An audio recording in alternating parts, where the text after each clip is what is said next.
विधान परिषदेच्या 17 जागांसाठी 18 तारखेला मतदान जे आहे ते संपन्न होणार आहे आणि त्याच्यामध्ये आपण जर बघितलं तर कोकणातली जी जागा आहे ती राष्ट्रवादीला सोडण्याचा आता एकंदरीत मानस जो आहे तो राष्ट्रवादीचा आणि त्या बदल्यात राष्ट्रवादी जो आहे ते पालकमंत्री पद जे आहे ते आता शिवसेनेला देऊ इच्छिते। मात्र स्थानिक नेत्यांनी ह्याला आक्षेप घेतलेला आहे। आपल्यासोबत थेट बातचीत करण्यासाठी अलिबागचे आमदार महेंद्र दळवी आहेत। सर, एकंदरीत काय सांगाल? निवडणूक जी आहे ती विधान परिषदेची लवकरच संपन्न होणार आहे आणि त्यामध्ये ती जी कोकणातली जागा आहे ती राष्ट्रवादीसाठी आपण सोडावी असा आग्रह आहे आणि त्यामध्येच पालकमंत्री पद जे आहे ते आपल्या पक्षाला मिळणार आहे।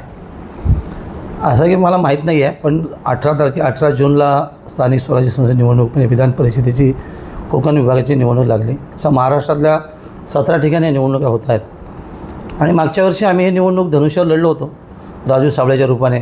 तर आमचा परिपूर्ण अधिकार आहे आणि आज पण बघितलं तर पूर्ण कोकण रेंजमध्ये टॉपर आम्हीच आहोत, कारण मताधिक्य आमच्याकडे जास्त आहे। त्यामुळे ही सीट वरिष्ठांच्या चर्चेअंती शिवसेनेला जाईल असं मला वाटतं। आणि आपण जो पहिला प्रश्न विचारलात, अशी कुठेही चर्चा नाही आहे पालकमंत्रीपद शिवसेनेला द्यायचं आणि मग विधान परिषद त्यांना घ्यायची। पालकमंत्र्याचा अधिकार तर आमचा आहेच सिनेटरीप्रमाणे, हे कायमस्वरूपी मागणी आमची राहिली। हे मागील 1.5-2 वर्ष या संदर्भातल्या आम्ही चर्चा मीडियासमोर खूप सारी केली, वरिष्ठांना कळवलं। तो आमचा सर्वस्व अधिकार आहे, रायगडच्या जनतेने दिला जनाधार आहे आणि त्याचा आदर वरिष्ठ नक्की करतील। त्याचा आणि या निवडणुकीचा कुठलाही दूरवरणारा संबंध नाही, कारण मागील झालेल्या जिल्हा परिषद निवडणुकीमध्ये आम्ही रायगड जिल्ह्यामध्ये टॉपवर असून आम्हाला त्या ठिकाणी अध्यक्षपद दिलं नाही आहे। आम्ही वरिष्ठांच्या आदेशाप्रमाणे माहिती धर्म पाळला, पण 3 नंबर असणाऱ्या BJPला त्या ठिकाणी अध्यक्षपद दिलं। अर्थात ज्यांची खेळी होती ते कदाचित सक्सेस झाले असेल, पण आत्ता खरं आहे की आता ह्या निवडणुकीमध्ये स्थानिक स्वराज्य संस्थेची निवडणूक लागल्यात, निवडणुकीचा पुकारा झाला आहे। 18 जूनला ती निवडणूक आहे आणि शिवसेना ही निवडणूक ताकदीने लढणार। एकंदरीत सर आपण बघितलं तर कुठेतरी राष्ट्रवादी काँग्रेस पक्ष जो आहे तो पालकमंत्री पदासाठी आपल्या पक्षाची कुठेतरी कोंडी करते का? कारण का म्हसळाच्या नगराध्यक्षांनी देखील आपला राजीनामा दिलेला आहे आणि त्यानंतर चर्चेला उधाण आलं होतं की पालकमंत्री पदासाठी ही जी कुठेतरी तडजोड सुरू आहे आणि त्यामध्येच आत्ता राष्ट्रवादीचे प्रदेशाध्यक्ष सुनील तटकरे आणि देवेंद्र फडणवीस यांची भेट घेतलेली आहे अशी सूत्रांची माहिती आहे आणि त्यानंतर पालकमंत्री पद आपल्याला मिळेल, मात्र ही जागा विधान परिषदेची ही राष्ट्रवादीसाठी सोडावी असं त्यांचा मानस असलं देखील समजतं आहे। रायगडला पुन्हा एकदा जाग येणार असं माझं पूर्ण मत आहे। मसल्या बाबतीत दुर्दैवी निर्णय आहे, कदाचित स्थानिक जनतेचा अवमान निश्चित आहे। कदाचित ही घटना घडायला नाही पाहिजे, मला माहीत नाही कशा वरिष्ठ लेवलची चर्चा झाली, पण एकदा सत्ता तिथे नगराध्यक्ष आमचा बसल्यानंतर त्याला पदत्याग करायला लावणं हे काय ठीक नाही असं माझं व्यक्तिमत निश्चित आहे। शेवटी आम्ही तळागाळात 24 तास काम करणारे कार्यकर्ते आहोत, प्रत्येक दिवस हा कार्यकर्त्यांसाठी आम्ही घालवतो आणि मग अशा परिस्थितीमध्ये कार्यकर्त्याचा मॉरल निघून जातो। पण ती आता निवडणूक लागलेली आहे, त्यानंतर निवडणुकीनंतर त्याचा विचारविंतर नक्की होईल। पण आता खऱ्या अर्थाने रायगडचं चित्र बदलतं आहे। सगळ्यात मोठा पक्ष आम्ही आहोत आणि विशेषतः कोकणामध्ये सर्वाधिक मतं आमच्याकडे असल्यामुळे काही जरी वरिष्ठांचं केंद्र असलं तरी इलेक्टेड मेंबर जे आहेत, निवडून आलेले लोक आहेत, हे यावेळेला फेरबदल निश्चित करतील। कारण आत्तापर्यंत आम्ही अभय खूप दिला, पण नेहमीप्रमाणे आमची फसवणूक झालेली आहे। त्यामुळे आता ही फसवणूक होणार नाही, दक्षता आम्ही सगळ्यांनी घेतलेली आहे। त्यामुळे आजपासून चर्चा सुरू आहे।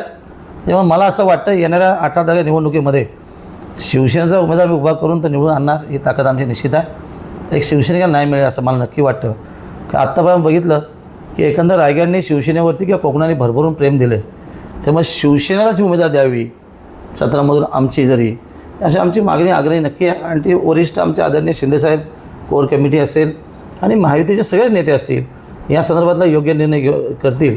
कारण आता झालेलं मग सांगितल्याप्रमाणे रायगड जिल्ह्याच्या जनतेने जिल्हा परिषद जनाधार आम्हाला दिला, पण शेवटी त्यांची जी खेळी सक्सेस झाली, दोघं एकत्र आले, कदाचित आम्ही तेही करू शकलो असतो, पण आम्ही वरिष्ठांचा शब्द पाळला। पण आता विचार मंथन आहे, नेहमीच आम्ही अशा पद्धतीच्या रूटवर चालणं ठीक नाही आहे। आता जो जनाधार दिला आहे स्थानिक स्वराज्य संस्था निवडणुकीमध्ये त्याचा आदर करून आमचे वरिष्ठ नेते आदरणीय शिंदेसाहेब या संदर्भातला योग्य निर्णय देतील आणि ती जागा मला वाटतं रायगडला सुटेल। फसवणूक होऊ नये म्हणून व्यूहरचना सुरू आहे असं आपण म्हणालात, नेमकं काय सुरू आहे? नाही, शेवटी आकड्यांचं गणित आहे। आत्तापर्यंत काही नेते चतुरंगी वागले, किंबहुना दुसऱ्याचा आधार घेऊन आतापर्यंत प्रवास केला, नेहमी सक्सेस होत नाही। कारण आता एकंदर महाराष्ट्र राजकारण आपण बघितलं तर भयावह आहे, आरोप प्रत्यारोप खूप होत आहेत।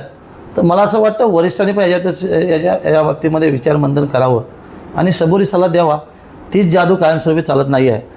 मला असं वाटतं की ह्या निवडणुकीमध्ये जे निवडून आलेले उमेदवार आहेत, ज्यांच्यासाठी ते मतदान करणार आहेत, ते नक्की जादू आकडा पार करतील। एकंदरीत सर आपण बघितलं तर आपण ज्या पद्धतीमध्ये म्हणजे आपल्या पक्षाचे आपण नेते ज्या पद्धतीमध्ये राष्ट्रवादीवरती आक्रमक पद्धतीमध्ये जी टीका टिप्पणी करत होतात ती कुठेतरी थांबलेली आहे.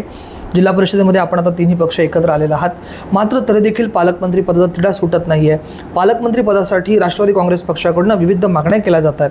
आताही विधान परिषद जागा सोडण्याची मागणी त्यांच्याकडनं होते. म्हणजे नेमकं राजकारणाची दिशा कुठली आहे, काय सांगाल? असं आहे की रायगडचं दुर्दैवी नशीब आहे. आत्ता पण रायगडने खूप अन्याय सहन केला.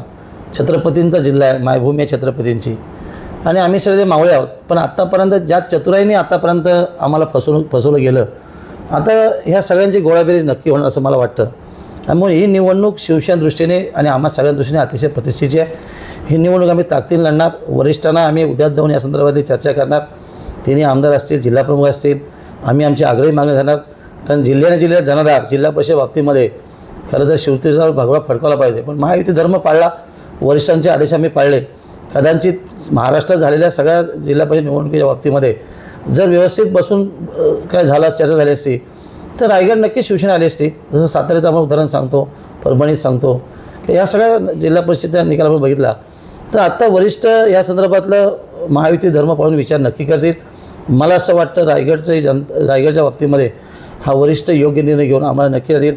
आत्तापर्यंत आपण जे जसं सांगितलं की रायगडमध्ये आतापर्यंत राष्ट्रवादी असेल की भारतीय जनता पार्टी असेल, शिवसेना असेल, आम्ही ज्या वेळेला वरिष्ठांचा आदेश आला तेव्हा पाळला. पालकमंत्र्या बाबतीत देखील पाळला. अजूनही पालकमंत्री भरायचा आहे. अर्थात भरोशाच्या रूपाने पालकमंत्री मिळालाच पाहिजे, ही आमची आग्रही मागणी आहे.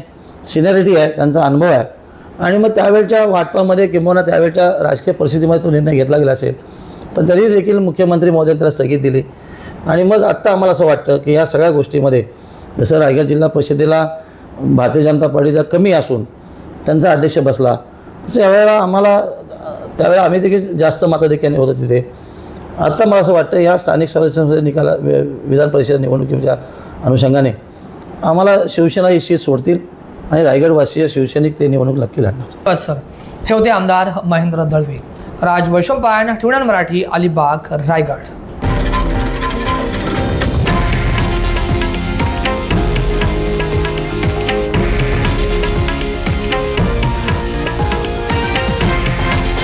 हे आहे देशातील नंबर 1 न्यूज नेटवर्क आणि आपण पाहत आहात TV9 मराठी, एकमेव.